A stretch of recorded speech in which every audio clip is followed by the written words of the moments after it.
We're back to the old school way of doing the fantasy football draft lottery. I'm going to be doing it by myself here. Everyone's name folded up, put into this hat.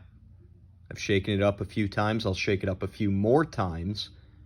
First, I want to go over the changes. We just got through the voting. I sent out the results, but I'm going to try to explain the changes, hoping that everyone is listening to this. First one, last place team will now be fined $200 instead of $100 if the punishment isn't completed. Pretty self-explanatory. The next one, the rivalry divisions, rivalry weeks. That's just something I thought maybe it'll add an element. Get some more interesting matchups weeks 1 and 14. Hopefully in week 14, some of those rivalry matchups will be determining playoff seeding or playoff who's in, who's out. But the big thing is, as far as the money goes, do whatever you want with your rival. If you guys want to bet nothing, that's great. If you want to put 25 on each matchup, good for you. If you want to put $1,000 on it, I'm not going to stop you. Do whatever you want. But now you've got a rival assigned to you. And maybe that'll add something. Maybe it won't. This was the big one, and honestly, I'm shocked. I'm shocked this passed. There were a couple of people who never vote yes to big changes that decided to vote for this, the two matchup system. What that means is you're going to play someone every week, of course. Traditional matchup, that's the first matchup. The second matchup is essentially against the league. So if you're in the top 6 of scoring that week, you get a win. If you're in the bottom 6 of scoring for a week, you lose. So, what this kind of protects against is you have a big week, your opponent has an even better one. Now you're going to end up going 1-1. Let's say you lose 150 to 145. Instead of going 0-1, now you go 1-1. And if you get lucky and you win like 100 to 95, instead of going 1-0, you're going to go 1-1. So it just kind of rewards the teams that do well each week. And it also is going to add some intrigue on Monday night where not only are some matchups going to be close, that cut line of who's the 6th and 7th highest scoring teams each week, that could get really tight too on Monday night.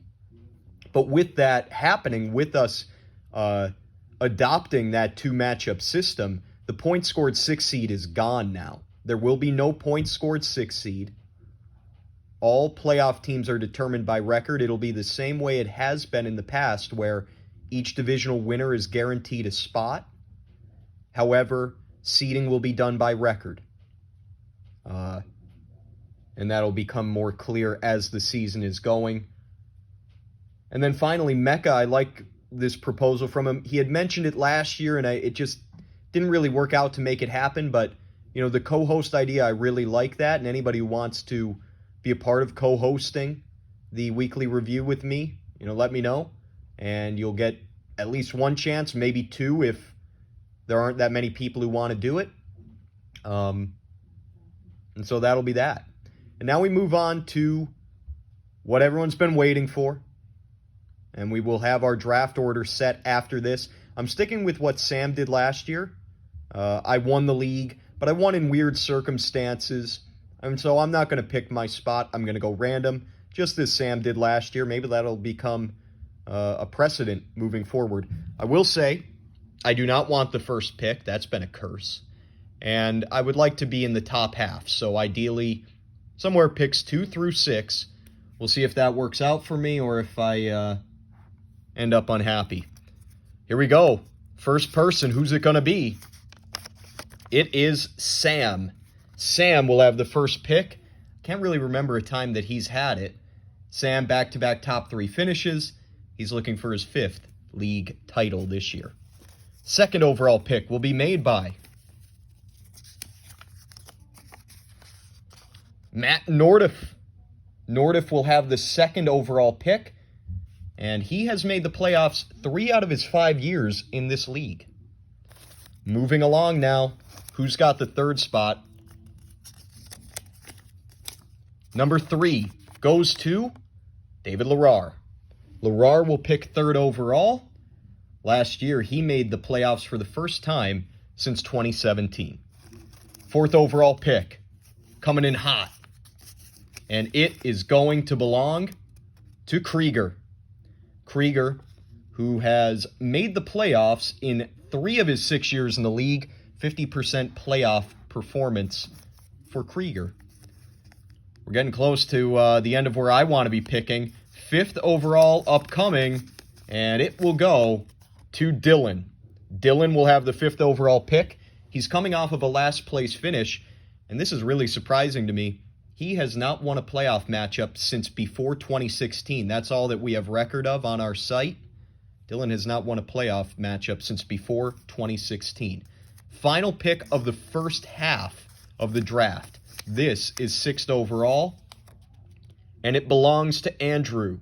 Andrew will pick 6th. He has back-to-back playoff appearances under his belt, which big improvement from where he was earlier in the 2020s and the late 2010s. So we've got our first 6. I didn't end up in the first 6. Fuck me, I guess. 7th overall. Will this be me?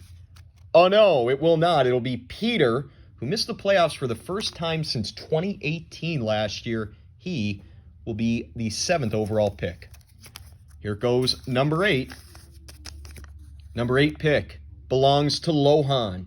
Lohan, who missed the playoffs for the first time in his 3 years in the league last season. He'll be looking to get back to the postseason here in 2023. Pick number 9. Pick number 9. And my name finally gets called. I will have the 9th overall selection. 3 consecutive top 4 finishes for me since returning to the league in 2020. Final 3 picks of the draft. Here is number 10. Mecca will have the 10th overall pick. Matt's missed the playoffs all 3 years since we moved to 12 teams back in 2020. 11th overall pick. We've only got 2 left to go. 11th overall pick. It's Horvath. He's going to pick 11th. He's not going to be happy about that, I'm sure. Oh well, too bad for you. Horvath has the longest active playoff drought.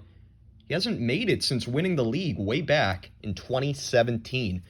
He's trying to make it back for the first time in 6 years. Final pick of the draft. Frankly, I haven't been keeping track, so I don't know who this is. Who is this? It is Colin.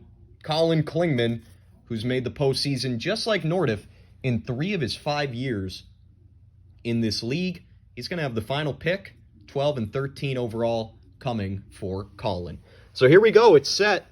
It's going to be Sam, Nordiff, Larrar, Krieger, Dylan, Andrew, and then we move to the back half. Peter, Lohan, Graziano, Mecca, Horvath.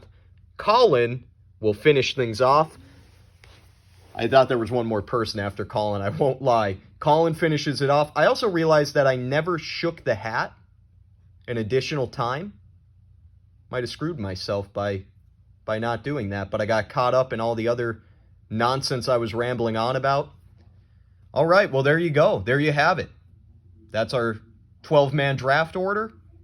We did vote to do the draft during Labor Day weekend once again.